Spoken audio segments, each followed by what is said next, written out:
single day. I'm gonna make something.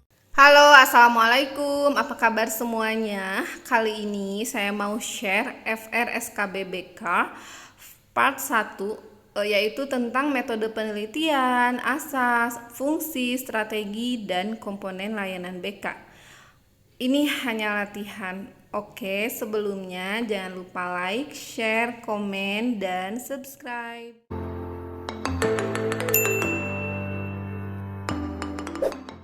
Soal nomor 1.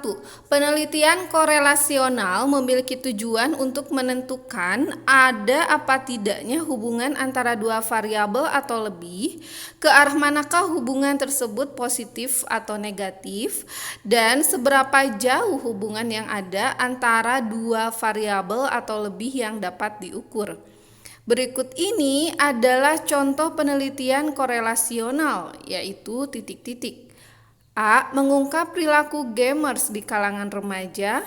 B. Memaparkan implementasi program belajar kelompok pada siswa. C. Mencari hubungan antara penerimaan diri dengan kompetensi interpersonal pada remaja. D. Mencari pengaruh pembelajaran inquiry terhadap penguasaan tata bahasa siswa dengan pengontrolan yang ketat. E. Pengembangan media pembelajaran audiovisual untuk meningkatkan prestasi belajar. Jawabannya adalah C. Hubungan antara penerimaan diri dengan kompetensi interpersonal pada remaja. Penelitian korelasional digunakan untuk mengeksplorasi hubungan antar variabel. Namun, hubungan variabel-variabel tersebut tidak diberikan perlakuan atau tidak dikendalikan.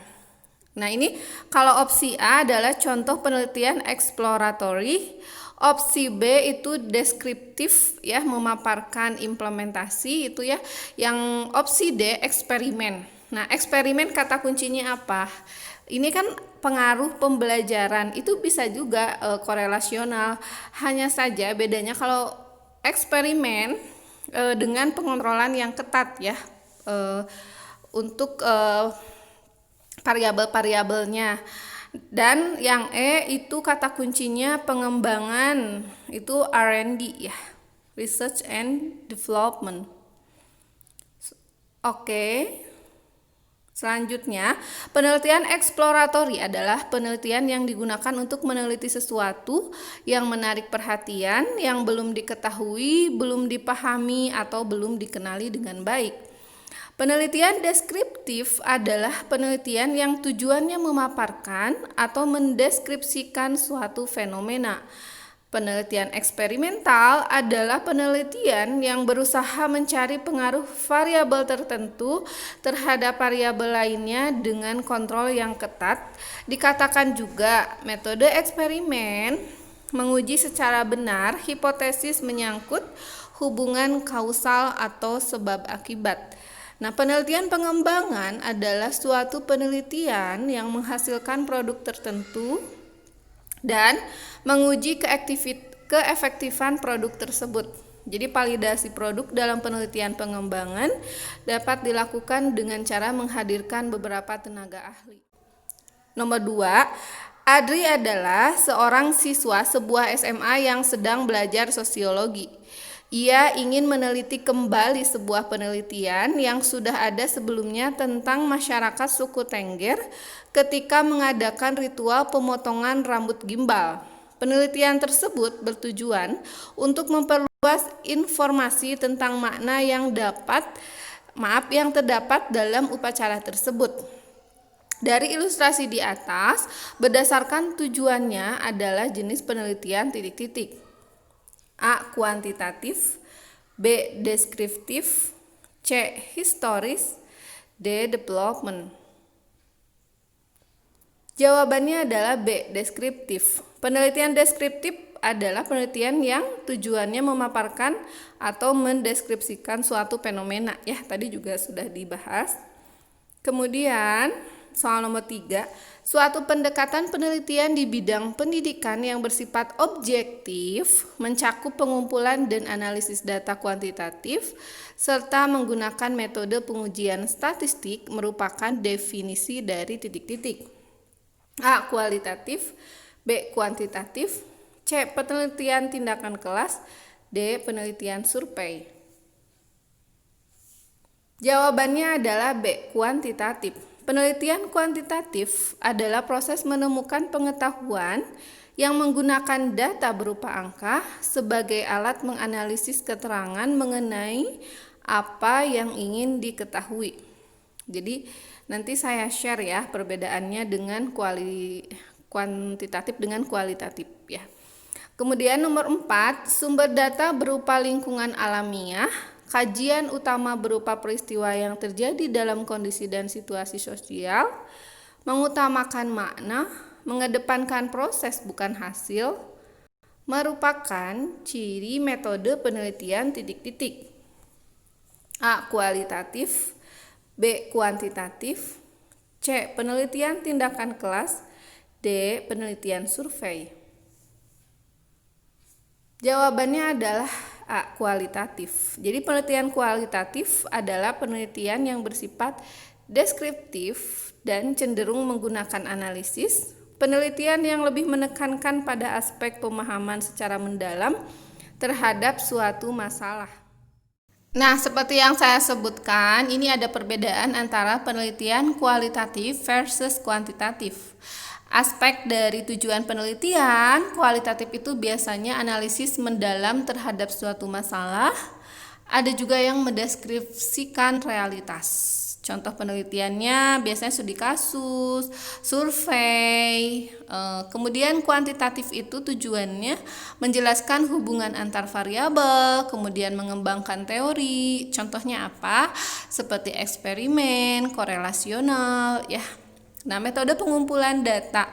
Kalau kualitatif ada observasi, wawancara, studi dokumen. Nah, kalau kuantitatif itu isian kuesioner atau angket. Untuk analisis datanya, kualitatif itu induktif dari khusus ke umum ya. Kalau kuantitatif itu deduktif dari umum atau konsep, kemudian dibuat variabel, kemudian diujikan, diperoleh data. Nah, kalau untuk sajian datanya, kualitatif itu catatan lapangan, jawaban informan, dan dokumen. Kalau kuantitatif ada tabel distribusi berupa angka dan statistik. Kemudian subjek penelitian biasanya disebut narasumber ya. Kalau kuantitatif itu responden.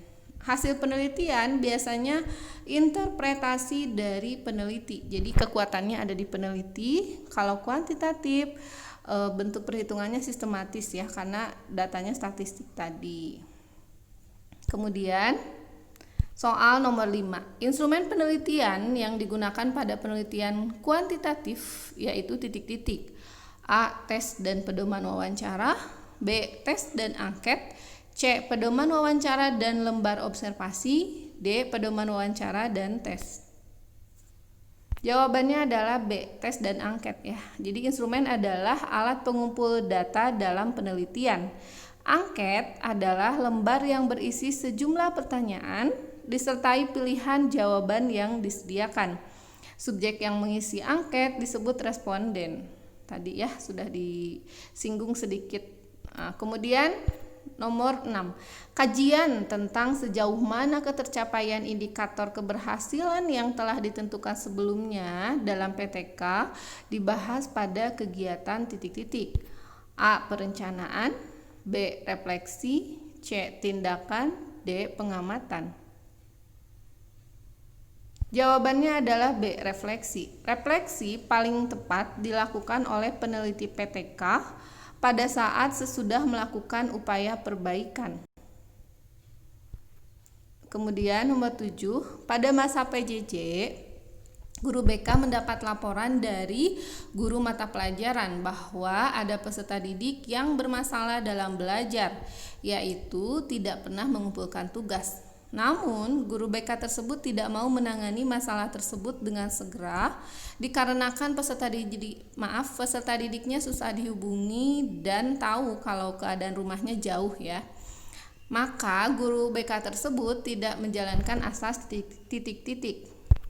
A. Kesukarelaan, B. Keterbukaan, C. Kekinian, D. Kemandirian. Jawabannya adalah C. Kekinian. Jadi asas kekinian yaitu berorientasi pada perubahan situasi dan kondisi masyarakat di tingkat lokal, nasional, dan global yang berpengaruh kuat terhadap peserta didik atau konseli.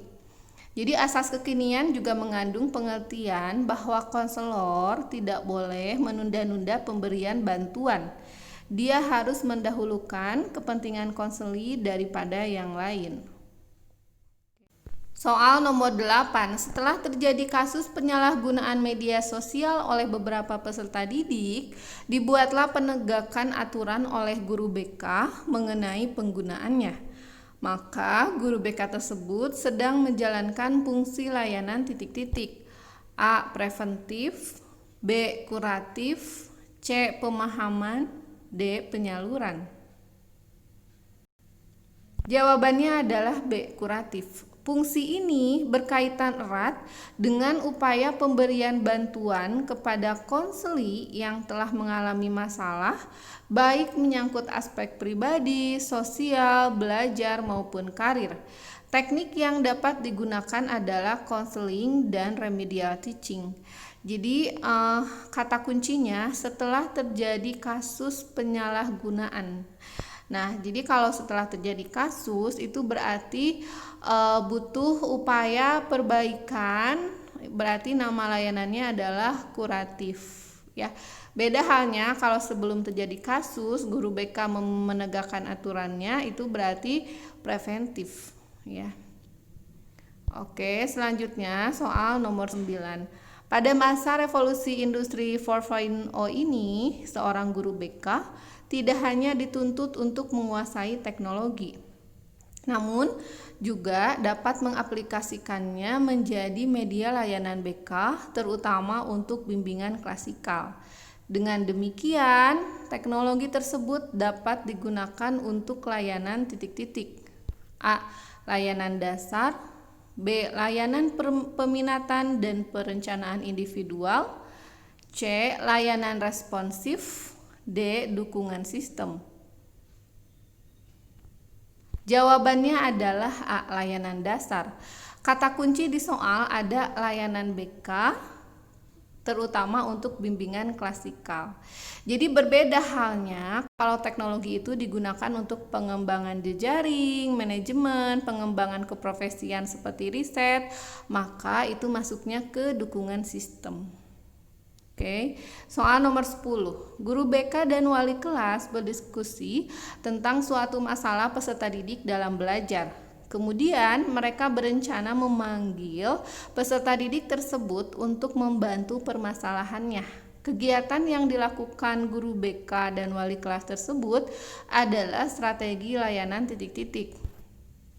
A. Bimbingan kelompok, B. Referral atau alih tangan kasus, C. Konseling kelompok, D. Kolaborasi.